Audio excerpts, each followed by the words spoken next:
Hey everyone, so SpaceX is currently developing their next rocket called Starship, and it's been really exciting to watch. I was able to tune in live for the test flights of SN8 and SN9, and they were awesome. So if you haven't seen them, go check them out on the official SpaceX videos here for SN8 and here for SN9. The next prototype, SN10, will be launching as soon as tomorrow, so I wanted to get a quick video out about my thoughts on what SpaceX is doing and make sure y'all were aware of the launch in case you want to tune in. Now, I've mentioned before that I want this channel to be about people living permanently on the moon, on Mars, or other places in outer space. But before we can start to realistically consider that, we have a lot of obstacles to overcome. One of those obstacles is the extremely high cost of just getting to space. And if Starship can live up to its high expectations, it's going to be a complete game changer. To explain why, I'm going to review one of Elon Musk's favorite analogies. I'll talk about some of the history with the hugely successful Falcon 9 rocket, and then I'll wrap it up with what this all means in the context of Starship. So Elon Musk has often compared space transportation to commercial air transportation by essentially asking the question, how sustainable do you think commercial airlines would be if you had to throw away the airplane after every flight? It's such a great analogy because it's so wildly absurd, and it's actually a pretty accurate description of what we've been doing. Rockets, like commercial airplanes, are really expensive to build, and until recently you got to use it once, and that was it. The space shuttle was kind of an exception to this, but unfortunately didn't quite live up to the expectations. Tim Dodd, the everyday astronaut, who is actually one of the big inspirations for starting this channel, suggested that the space shuttle is really better described as refurbishable than reusable. And that refurbishing process, in many cases, turned out to be more expensive than just building a fully expendable single-use rocket from scratch. But anyway, let's just think about this for a second. Now, the pandemic has completely upended the air travel industry, but if you can think back before the dark times, the price you'd pay for a direct flight, flying coach, was probably anywhere between like $50 to as much as a couple thousand, depending on a whole host of things. Do you know how expensive it is to buy a commercial airplane? I didn't, so I looked it up, and according to Statista, the price Boeing currently charges for its various models ranges anywhere between roughly $90 to $450 million.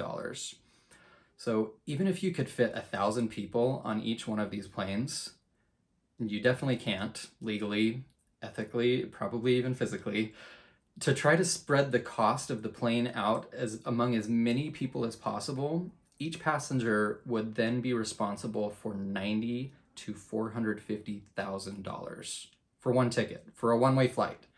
And that's not even considering that airlines are businesses that need to make a profit to exist, so they'd be charging way more, and they'd have lots of other expenses that we didn't even bring up. So yeah, not many people would be flying. And that's why commercial human space travel isn't a thing yet. The world is changing though. SpaceX had the crazy idea to make reusable rockets, and they succeeded. Most within the industry scoffed at what seemed like bizarre attempts to propulsively land rocket boosters, and they got to feel vindicated for quite a while because from 2010 to 2015, SpaceX was largely successful in delivering their payloads to orbit, but failed about 10 different times in their attempts to recover the boosters. Finally, in December of 2015, they had their first successful recovery on land. Then, in April of 2016, they pulled it off on their drone ship.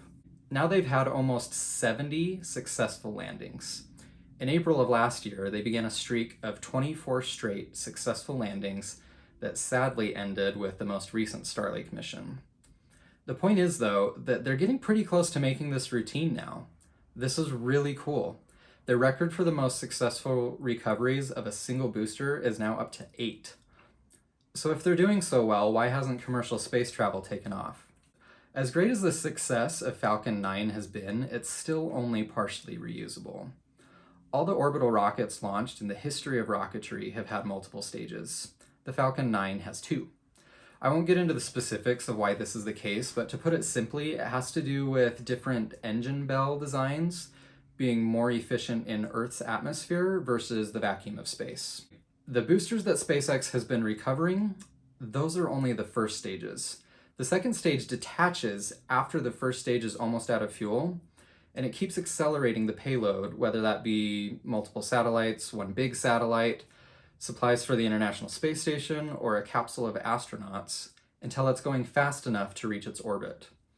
After the second stage finishes the job, it either ends up as space junk or burns up in the atmosphere. So that is a no-go on reusability. This is where Starship is really going to change the game. If you've seen the videos for the SN8 and SN9 tests, you'll remember that these things are huge. Starship is 9 meters or 30 feet across, and it's as tall as a 16-story building. The crazy part, though, is that this piece that they've been testing is just the second stage. That's right. So when this thing actually becomes operational, you're going to have this huge 16-story rocket sitting atop an even bigger 23-story first stage booster. That's 39 stories tall, and the whole thing shoots off into space. And every piece of it will be fully reusable, like a 2-piece jetliner that you can take into orbit and back. So the bottom line with all of this, we're talking huge cost savings. The marginal cost for a Falcon 9 launch, meaning we're excluding the cost of building the booster and only considering what it costs per launch for an existing booster, is about $18 million.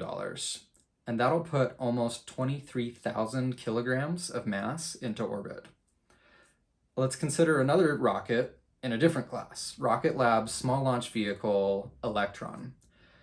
I don't have direct cost data on this, but assuming a similar profit margin for a maiden launch of a Falcon 9, I'm going to say that the cost of an Electron launch is probably somewhere in the neighborhood of like $5.5 million. It's a lot cheaper, but the trade-off is that it can only get 150 kilograms to orbit. That's only 0.7% of the Falcon 9 payload capacity. So here's where things get crazy. Current projections for Starship are a payload capacity at or above 100,000 kilograms, more than 4 times that of Falcon 9. And the cost? If they can achieve full reusability, Elon Musk has stated that launch costs will be as low as $2 million. So that's 4 times the payload capacity of Falcon 9 at close to 10% of the cost. That is why Starship is going to change the game and allow us to live in outer space.